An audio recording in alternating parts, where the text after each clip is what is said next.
Hello everyone, welcome back to my channel. My name is Josie, and in today's video I thought we would make a part 2 of last week's video, which you guys seem to really enjoy, which is knitting patterns that I think are a genuine work of art. There are so many amazing knitting patterns out in the world. I feel like half of my spare time that I'm not spending knitting, I am spending looking for amazing knitting patterns. So I've got more than 10 more to show you today. You might have seen some of these before, some of them might be new to you, and maybe by the end of this video you'll have a new knitting pattern in your queue. So let's get into it because we have quite a lot to get through. The first one on my list, and this might be one that you've heard of because in my last video someone commented and said I should have definitely included this in the previous video, and I agree, and that is the Unicorn Tapestry Cardigan by Starcross Knits, otherwise known as Tamara Jordan. This is an amazing colourwork cardigan that has been inspired by a medieval tapestry called Unicorn Rests in a Garden. The back panel is a hand-drawn version of the Unicorn Tapestry. So the Unicorn Tapestry itself is quite sort of detailed, and obviously it's hard to kind of translate that into knitwear, but Tamara has done an amazing job of kind of hand drawing and redrawing the tapestry into a knitted colourwork chart version, and it looks so good and so cute and whimsical and fairy tale. But I think because it's on the back, it also is quite wearable, because I feel like a lot of colourwork, if it's all over the front, you might feel like maybe you can't wear it all the time, but I think because this is on the back, it's almost makes it a bit more wearable, and I think I could see myself throwing this on all the time if I knitted it. It also has this sweet little rose detail on the front, and then the rest of the cardigan is quite simple. So again, I think this is really, really wearable, and I do want to knit this at some point. I don't know when, but I would love to at some point. This is knit on a sport weight yarn in 3.75mm needles, so it would probably take quite a while to get through. I feel like this is one of those projects that would be like a dream goal project for a lot of people, and I think part of that is because it is on smaller needles. I'm currently knitting a sport weight cardigan at the moment, the Maggie cardigan, and it is taking me quite a long time. It does include 3 colour and 2 colour stranded knitting, so I feel like this is quite kind of taking it to the next level. If you're intimidated by colour work, there is also the option to duplicate stitch the entire thing, so you could just knit the cardigan completely simply, like just no colour work at all, and then just go over the top with duplicate stitch. So that is also an option if you're a little bit intimidated by stranded colour work. This is quite customizable. There are other options of things you can do. You can add 2 pockets on the front and put the little rose motif on the pockets, and then you can also add little optional flower rings around the cuffs, so it's really customizable. So I think if you're looking for a bit of a challenge, something to really get your teeth stuck into, I think this could be a good one for a lot of people. I wanted to include some accessories in this roundup because I know that I tend to stick to a lot of garment patterns because I personally just love knitting clothes, but I wanted to include some accessories. These are the Static Mittens by Rose Knitwear. I have the Rose Knitwear book, and literally almost everything in that book I want to knit. These are colourwork mittens in a DK weight yarn, and they're designed to look like TV static on the TV, which I think is really, really effective. I love the different sections. I feel like mittens sometimes can look a little bit almost childish, but Alice Hoyle of Rose Knitwear just knows how to make knitwear look really, really cool. I feel like there are so many different colour combinations that you could do that would look so good. I'm also imagining, you know, like how TV static is sometimes really loads of different colours all together. Imagine if you did that, you could use up a lot of scrap yarns that way. These are one size and they're knitted in 4mm needles, so I think these would also knit up pretty quickly, and I feel like they're just a real work of art just because of like the way that the lines are flowing together and how they're kind of making you think of something else. And I don't know, I just love them. Speaking of mittens, I feel like this is a very popular pattern, so you've probably already heard of it, but I just had to include it because they are a definite work of art, and that is the Songbird Mittens by Erica Huser.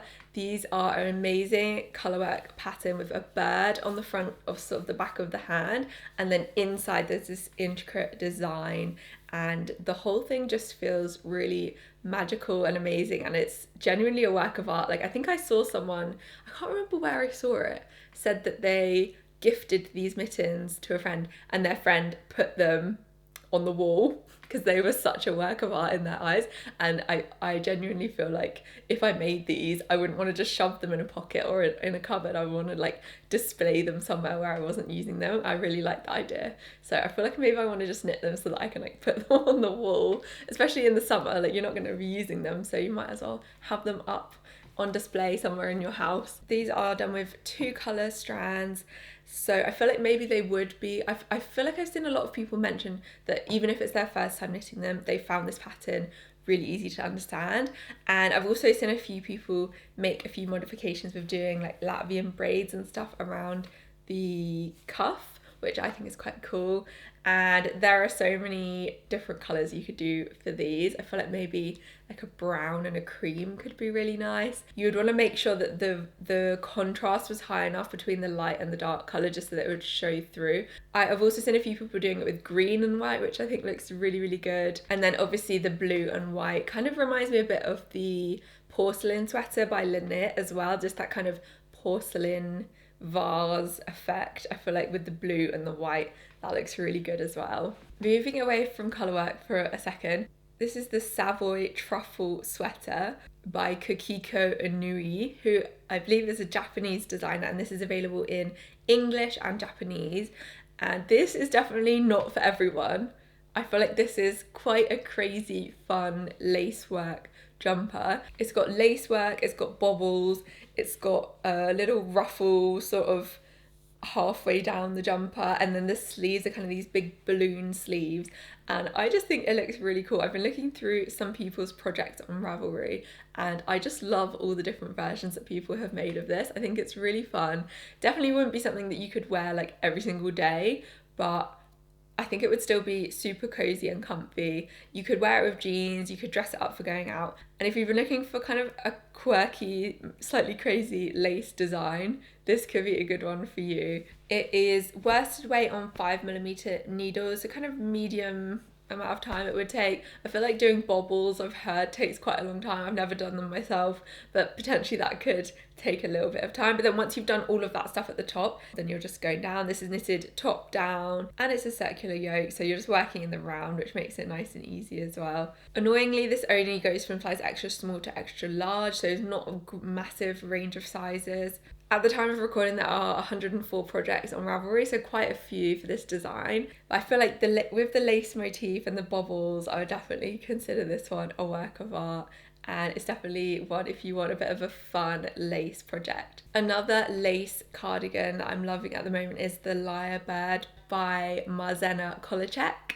This is a really sweet all over lace cardigan, and it is knit with a combination of lace weight and fingering yarn, which turns into a DK weight yarn. It's knit on 4.5mm needles, and it has 8 different sizes, and it's available in English and Polish. This has quite a lot of different details that I personally love, like drop shoulder, crew neck again. I'm just obsessed with crew neck cardigans at the moment. Also a double layered collar and double knitted placket. I personally love that really like comfy, squishy placket where it's like double, and I feel like it also gives a little bit of stability to the buttons. I feel like sometimes with knitted cardigans, I mean, I've not knit too many cardigans myself, but I just see in photos sometimes if it's just like a single layer on the placket and on the collar, it can sometimes stretch quite a lot, and I feel like over time, depending on what fabric you're using, sometimes it can look a little bit sloppy and a little bit messy, and that's definitely happened even with some store-bought cardigans that I own. So I feel like having that double knitted button band would really like add a lot of stability. I think is needed a lot of the time in cardigans, especially if you're wearing it with the buttons done up quite a lot of the time. So I really like that about it.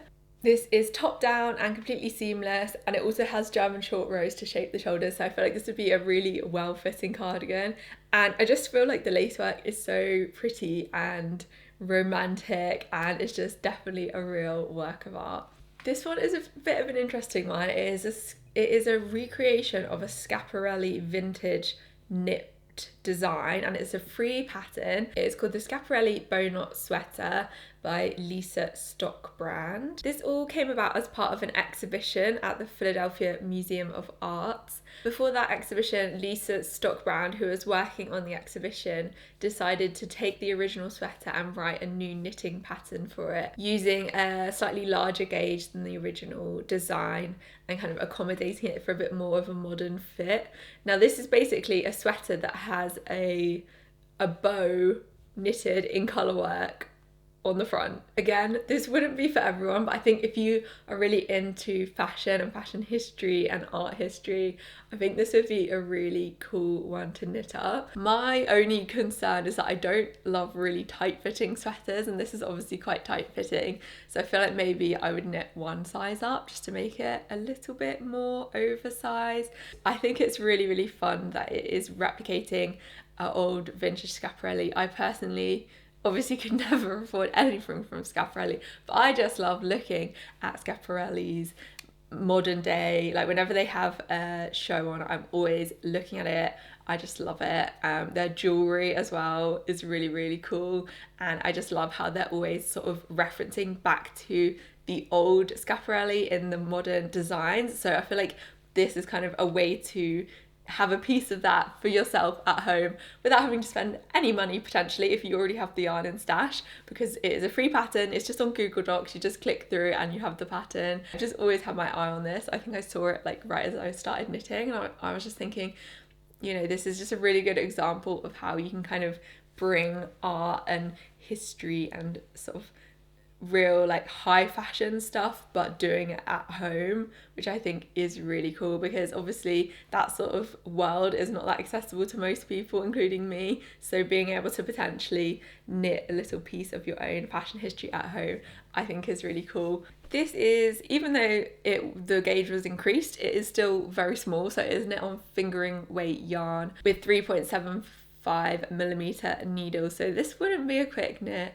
But I feel like if you love Schiaparelli and you're committed, then it would be a really satisfying project, I think, to complete. Go and have a look through the Ravelry pages. There are a lot of different coloured versions of this project, and it is definitely a work of art. It's also a piece of history and a piece of fashion history. And what more could you want than that? Another slightly wacky colourwork sweater for you. This is the Fortuna Wheel Pullover by Elspeth Vance. It is this really wavy, wobbly, crazy checkered design. It is originally done in black and white, but there's been a lot of different versions of this made. There is one project that I found that really inspired me. I'll link to it within the bundle. They had taken the original pattern, which was just originally done in black and white. They went and coloured in different parts of the squares with duplicate stitch, and the choices that they made of where they had put the duplicate stitch just looked so good. It looked like that was part of the original intention behind the design. They also did the hem and the cuffs with just a plain black version instead of the original, which had the stripes, and I feel like that also kind of tones down the jumper a little bit and makes it maybe even feel slightly more wearable. I feel like I had to include this specific project, and I'll put it within the Ravelry bundle. By the way, everything that I'm talking about in this video will be linked into a Ravelry bundle below, so you'll be able to just click through and go look at everything and probably add quite a lot of things to your favourites. Going back to Rose Knitwear for a second, because I am very obsessed with Rose Knitwear and the Rose Knitwear book, I had to include the Upstream sweater. It is a top-down raglan design. It is done with 2x2 rib in the neck. It kind of flows into this wavy stitch design, and it looks like cable, but it's actually just done with garter stitch. So it's only knits and purls, but it looks way more involved and way more complex than I think it actually is. I think as long as you're following what knits and purls you're supposed to be doing, I think this is actually quite a simple sweater, even though it looks really complex. It is knit with Aran weight yarn on 4.5mm needles. I love how unique a lot of Rose Knitwear designs are. She always has some interesting things going on, and for this one it's really just in that wavy texture. And I love how it flows at the neck, how the 2x2 rib flows into the wavy design seamlessly. It looks so good. And same at the bottom as well. Somehow she has managed to design it so that it all kind of flows into each other. I'm including this one as well because it is definitely making part of my autumn winter knitting plans. I'm very, very keen to knit this one. I have the book, so I already have the pattern. All I need to do is get the yarn and choose the colour. I've seen them in pink and in yellow and green, and they just all look really, really good. I saw a purple one that looked really good.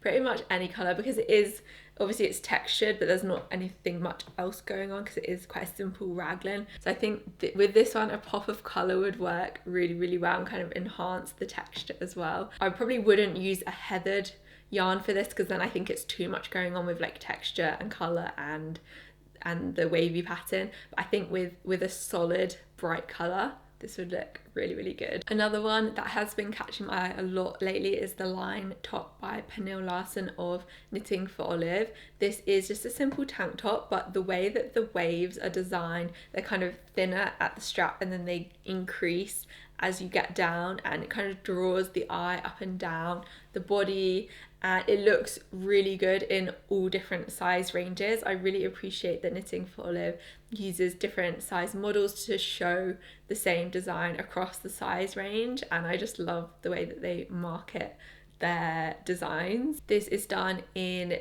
fingering weight yarn on 3mm and 2.5mm needles, and even though it is vertical stripes, which obviously is less common, the way that they've done that is through knitting it sideways. So that means that you're not doing like a colour work across, it is still striped, but it's just you're knitting sideways, which is very smart. And it includes German short rows and I-cord edges along the side, so it's finished off really professionally, and I just love it. It reminds me of those old-fashioned sweets that you can get with the stripes, and I feel like if you did it in kind of like sweet colours, like maybe pastel-y colours, I think it would look really, really good. And I feel like I have kind of reached my summer top quota for the year at this point, but maybe if I've got time I might still try and give this one a go, but I don't know. I have too many things in my favourites already, so I'm probably gonna have to wait until next summer to do this one, but it's still in the back of my mind of something I really want to knit. It is really cool, and I've also never really seen a top like this in a shop. I just feel like it's really unique. I've not seen much like this before, and even though it's just stripes, I feel like the design is so smart that it is definitely a work of art. The next one is another cardigan. Clearly I've got cardigans on the mind at the moment. This is the Acacia Leaf Cardigan by Sedna Yang. This is knit from the top down.